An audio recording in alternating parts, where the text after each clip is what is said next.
Bill को पास कर दिया गया है, वक्फ बिल को, आप लोग कैसे देखते हैं इसको? कैसे कि देखते हैं, मोदी सरकार ताकत में है, पास करे ना करे उनके हाथ में। पास तो पहले ही हो रखा था, सिर्फ हाय हुल्ला मचा रखा था। पास दरअसल ये राज्यसभा में बहुमत उनके पास है, लोकसभा में भी है, और इसमें कोई नया काम उन्होंने किया नहीं है।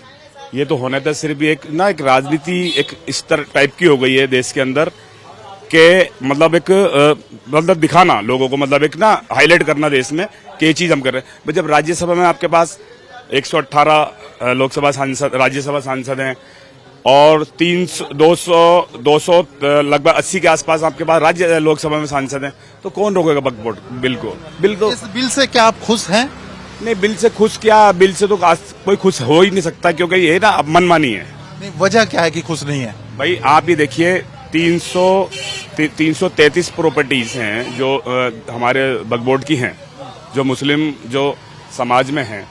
ऐसा नहीं कि सिर्फ मुसलमान समाज पे भी है, हर ये सरदारों पे भी है, क्योंकि सरदारों पे भी प्रॉपर्टी है, हर तरह से है। तो इसमें आपका कोई राइट नहीं बनता। ये भी ये वक्फ बोर्ड बिल जो वो ये है, सिर्फ इस तरह का है कि जैसे आपने ट्रिपल तलाक, भाई ट्रिपल तलाक सामने वाले ने कुछ कहा नहीं, आप जाके जबरदस्ती कानून लाते रहो, कोई दिक्कत नहीं है, इसमें किसी को फर्क तो इस बिल से आप खुश नहीं आने से? नहीं, हम खुश नहीं है। चलिए, आप बताइए, आप इस इलाके के एक भाई बात ऐसी है, खुश क्यों नहीं है? गरीबों का पैसा है, बेवाओं का, यतीमों का। कोई भी इसमें जाए, कोई भी गवर्नमेंट हो या आम आदमी हो, जो भी खाएगा वो यहाँ भी भरेगा और वहाँ भी, ऊपर भी भरेगा, यहाँ भी। दान पुण्य लोग किस लिए करते हैं? प्याव किस लिए लगाते हैं? सवाब के लिए ना। ये किसी गवर्नमेंट का नहीं है, किसी का भी नहीं है। एक बहुत बड़ा अपने पाप और पुण्य के लिए ये करते हैं कि ये हमारे को इसका रुक जाओ, इसका सवाब मिले, इसका मतलब पाप और पुण्य जो ऊपर वाला देख रहा है, क्या अच्छा है क्या बुरा है, ये हर आदमी समझता है। हम अपने मुंह से किसी को अच्छा भी नहीं कह सकते, किसी को बुरा भी नहीं कह सकते। जो भी खाएगा यतीमों गरीबों का पैसा खाएगा। मोदी सरकार ये कह रही है कि भाई यतीमों और गरीबों का पैसा कुछ चंद लोग अमीर दबा के बैठे थे, हम उनका हक दिलवा रहे हैं। मोदी सरकार क्या दिलवाएगी? मोदी सरकार का तो कोई हाथ में ही नहीं है, मालिक जरूर है, पर एक बात बताओ, ऊपर वाला तो है ना सबका मालिक, वो देख रहा है किसका कौन खा रहा है। हम तो एक पावर में है, कुछ भी कर सकते हैं, पर सच्चाई है आखिरी फैसला वहाँ होगा कि जायज होगा फैसला तो अच्छा है, नाजायज होगा तो यहाँ भी भरेंगे वहाँ भी भरेंगे। चलिए, तो मैं कह रहा हूँ कि कुछ महिलाओं को भी साथ कदम से कदम मिलाने की बात कही जा रही है कि इस बिल के आने से महिलाएं भी अब बराबर खड़ी रहेंगी। खड़ी रहे, अच्छी बात है। रान बेवाओं का भी पैसा है, सही मायनों में हकदारों का पैसा वही है हकदार। आदमी पार पुण्य क्या करता है, भाई जीते ही ये काम कर जाऊं, इसका आखिर में मुझे कोई करने वाला नहीं, उसका सवाब मिलेगा। अब चाहे गवर्नमेंट करे या आवाम आदमी करे, जो भी बेईमानी करेगा यहाँ भी भरेगा और वहाँ भी भरेगा। हमारा तो यही कहना है। हम तो ये कहते हैं कि मोदी सरकार आज तक शिक्षा पे बात नहीं करी, गरीबों की नौकरी पे बात नहीं करी, देश कहाँ जा रहा है, जीडीपी कहाँ जा रही है, इस पे बात नहीं कर रही है। वो काम वो करते हैं जिससे उनको वोट बैंक बनता है। मुसलमानों को डराना, हिंदू वोटरों को इकट्ठा करना उनका काम है। अभी आज ये मुसलमानों के साथ हो रहा है, कल सरदारों के साथ होगा, परसों दलितों के साथ होगा, क्योंकि जो इनके पास सारी चीजें ये चल रही हैं, इनको पता है राजनीति कैसे होती है। तानाशाही की पहचान है मोदी जी को। अब लगता है कि मतलब नया कानून जिनके लिए ये जायज काम के लिए बना था वो काम हो पाएगा, या पहले जो कानून था उससे होता था? पहले वाले से होता था। इसमें दिक्कतें आएंगी लोगों को बहुत। जैसे वो इनको पेंशन मिलना, मस्जिद इमामों को, मस्जिदों को पैसे नहीं मिल रहा है, 10 साल से इमाम बेचारे भूखे रह रहे हैं। इतनी मस्जिदें हैं, तो पुरानी परंपरा चल रही है, इनको सबको रोटी नहीं मिल रही। इमाम इधर उधर चंदा मांगते फिर रहे हैं। ये हमारे इमाम आज किसी से पैसे मांगे, अच्छा लगता है ये? घर घर आप नए बिल से खुश नहीं है? नए खुश नहीं, नए बिल से खुश नहीं है। सब नए बिल खतरनाक है, लोगों के लिए इस पर बड़ी गरीब लोगों पे और बहुत लोगों पे असर पड़ेगा इसका। चलिए, और भी कुछ लोगों से बात करते हैं। चलिए, इस समय कुछ और लोग भी हमारे साथ हैं। जो बिल पास किया गया है, वक्फ बोर्ड बिल, उसको कैसे देखते हैं? गलत है वो। क्या गलत क्या है उसमें? मतलब गलत क्या है?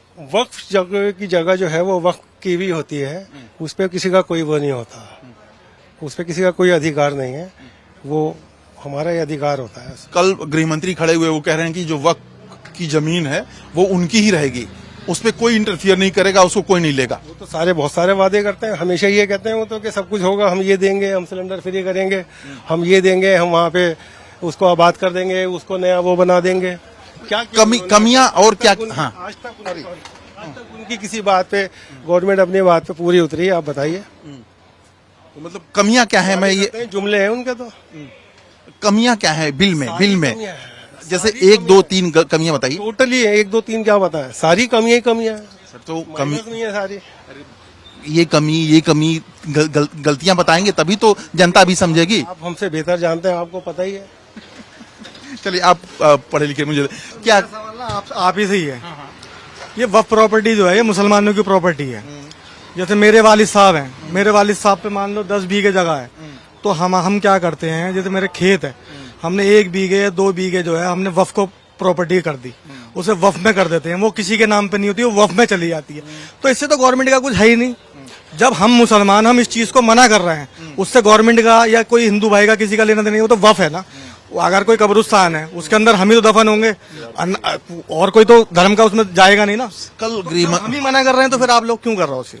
अब आपने मुझसे सवाल आपने मुझसे ही पूछा तो मैं डायरेक्ट बता दूं। गृह मंत्री खड़े हुए, उन्होंने कहा कि वक्फ की जो जमीन है वक्फ की ही रहेगी। वक्फ मीन्स दान देना होता है, वक्फ के जो मुतव्विल होते हैं वो रहेंगे, जो एडमिनिस्ट्रेशन होता है वो रहेगा, लेकिन गलत लोगों पे पैसे ना खर्च हो। जैसे कि एक बिल्डिंग है, 10 रुपया किराया लेके 100 साल की लीज पे दे दिया, तो कुछ लोग इस तरह की गलतियां कर रहे हैं, उनको दबोचना है, पकड़ना है, मकसद ये है।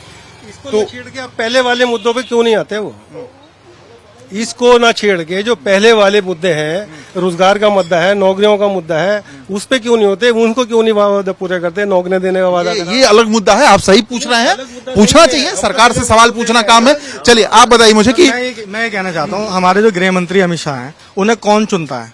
हम जनता ही चुनती है ना। तो जनता की क्यों नहीं सुन रहे वो? जब एक प्लेटफॉर्म पे सारा मुसलमान खड़ा हो गया है और इसका विरोध कर रहा है, तो वो क्यों नहीं सुन रहे हैं? वो कह रहे हैं कि मुसलमानों को बुलाएं, जो हमारे बड़े हैं हमारे, उनको बुलाएं, उनसे पूछें भाई तुम्हें क्या दिक्कत है, या जो वो चाहते हैं कानून बनाना वो उनसे बैठ के बात करें। वो तो कुछ कर ही नहीं रहे, उन्होंने बिल पास कर दिया। वो उनका तो ये कहना है सर 5:30 बजे से जितने भी मुसलमान MP हैं या जो उसका विरोध कर रहे हैं, किसी की सुनी नहीं सर।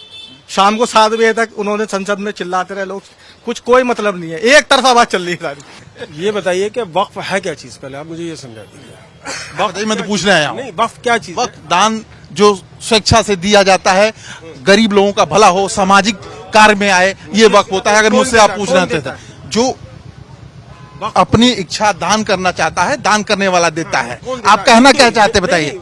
अरे वो आप हिंदू मुस्लिम बताइए, मुसलमान देता है अपने समाज के लिए। किसमें बॉस? इसमें हाँ, जो दान दी जाती है प्रॉपर्टी, कौन देता है? हिंदू देता है, मुसलमान देता है। किसके लिए देता है? अब मुद्दे पे आइए ना ये आप मुद्दा सर। ही तो है बॉस, घुमाओ नहीं। दान जो दिया जाता है पूरी दुनिया जानती है। हाँ। जो जमीन की जाती है, मुसलमान के लिए ही दान करेगा ना। कि मुसलमान में जो गरीब है, गरीब तबका है, उसको मिलेगा। मुसलमान हिंदू के लिए भी खड़ा होता है, हिंदू मुसलमान के लिए नहीं, आप वो सब मत बताइए कहानी। आप मुझे बताइए कि राम मंदिर ट्रस्ट में किसी मुसलमान को लेंगे आप? बहुत सारे लोगों ने पैसे दिए हैं राम ट्रस्ट में, मैं नाम लेके बता दूंगा, मैं नाम लेके बता दूंगा। मुसलमान को लेंगे आप? ये मुद्दा आप उठाइए ना, मैं ये कह तो रहा हूँ, मुद्दा उठाए। अरे बॉस आप उठाओ, जनता उठाती है, हम बात को पहुंचाते हैं। जनता कुछ भी नहीं है, पैरों की धूल है। आप उठाओ मुद्दा, ही तो आपका काम है भाई साहब। तो मुद्दा उठाएंगे, आप बोलेंगे तब उठाएंगे। हम नहीं उठाएंगे, आप बोलेंगे तब उठाएंगे हम।